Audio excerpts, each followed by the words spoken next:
Hey, welcome to Howza Channel. In today's video, you will learn how to restore a deleted file in Windows 10. Let's go! First, we are going to delete some files. Open Recuva app.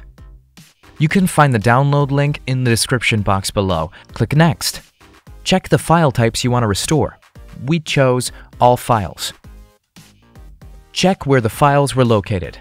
For example, in a specific location, select the folder where files were located, click OK, and click Next. Click Start. Wait until it's done. Check the files you want to restore and click on Recover. Select the folder where you want files to be. Click OK. Wait until it's done. Click OK. Close the app. You can see our files were restored. Thanks for watching the video. Please like it and let us know if you use any of our tips and tricks. Subscribe to our channel. We upload new tutorials every day. See ya!